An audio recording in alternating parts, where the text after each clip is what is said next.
अस्सलाम वालेकुम नाजरीन, आप देख रहे हैं मुस्कुराहट के फूल यूट्यूब चैनल। औरत की अलग ज़रूरियात हैं और मर्द की अलग ज़रूरियात हैं। औरत का अपने शौहर के साथ रवैया ही अच्छी या तल्ख ज़िंदगी की बुनियाद होता है।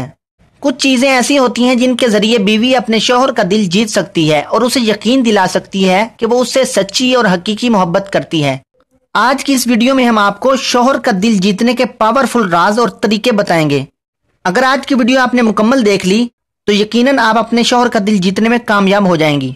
याद रखिए, इन राजों और इन तरीकों को अपनी आदत बनाना बहुत ज़रूरी है ताकि आपकी मोहब्बत दिन ब दिन बढ़ती जाए और घर जन्नत नज़ीर बन जाए। हमेशा अपने झगड़ों को छुपा कर रखें। शौहर से अपनी लड़ाई और झगड़े को दूसरों पर जाहिर मत करें। अगर बच्चे आपके दरमियान इख्तलाफात देखेंगे तो उनके दिल में बाप की इज्जत कम हो जाएगी और वो खुद को गैर महफूज महसूस करेंगे। अगर कभी लड़ाई झगड़ा हो भी जाए तो बच्चों के सामने ये जाहिर करें कि आप दोनों एक हैं। बीमारी में अपने मर्द की खास तौर पर देखभाल करें। मर्द जब भी बीमार होता है तो वो बिल्कुल बच्चों की तरह हो जाता है। उसकी तरफ तवज्जो दीजिए और बिल्कुल अपने बच्चों की तरह ही इसका ख्याल रखिए। इस तरह वो बहुत जल्द सेहतयाब हो जाएगा।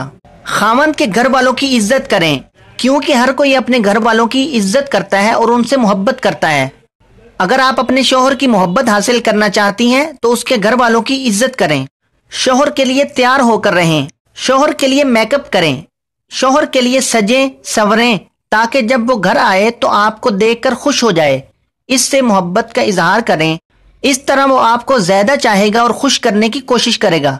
माली तौर पर घर चलाने में शौहर की मदद करें, यानी पैसे के लिए हर वक्त हाय हाय करना या कमी की शिकायत करने से शौहर को लगता है कि वो आपकी जरूरत पूरी नहीं कर पा रहा। घर का निजाम चलाने में उसकी मदद करें। समझदारी के साथ घर का बजट बनाएं और हर चीज के लिए अल्लाह का शुक्र अदा करें। इस तरह घर में अच्छी फिजा कायम होगी। शौहर की पसंद को अहमियत दें, यानी ऐसे काम करें जो उसे पसंद हो। हर चीज में शौहर की पसंद का ख्याल रखें। इस काम से ना सिर्फ ये कि मोहब्बत बढ़ेगी बल्कि उसे ये भी एहसास होगा कि आप उसकी पसंद को अहमियत देती हैं।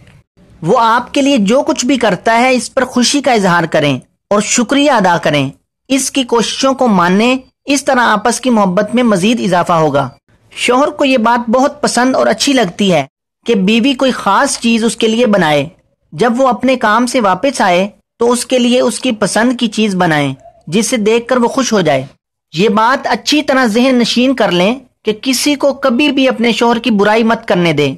अगर ऐसा हो भी तो आगे बढ़कर उसका दिफा करें और अपने शौहर की इज्जत का पास और लिहाज रखें, बिल्कुल उसी तरह जैसे आप अपनी इज्जत करवाना चाहती हैं।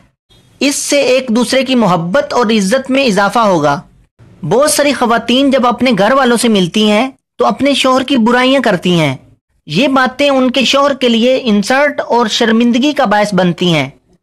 ऐसी बातें ना सिर्फ अज़दवाजी जिंदगी में तलखियां पैदा करती हैं बल्कि पीठ पीछे बुराइयां करना गुनाह भी है और इन बातों को शौहर पसंद भी नहीं करता। अगर आपको अपने शौहर से कोई मसला और प्रॉब्लम है तो दूसरों से कहने की बजाय बराह रास्त अपने शौहर से बात करें। इन बातों को याद कर लें और अपनी जिंदगी का हिस्सा बना लें। आपकी अज़दवाजी जिंदगी में सुकून आ जाएगा। मुझे इजाजत दीजिए, मुलाकात होगी किसी अगली वीडियो में। अस्सलाम वालेकुम।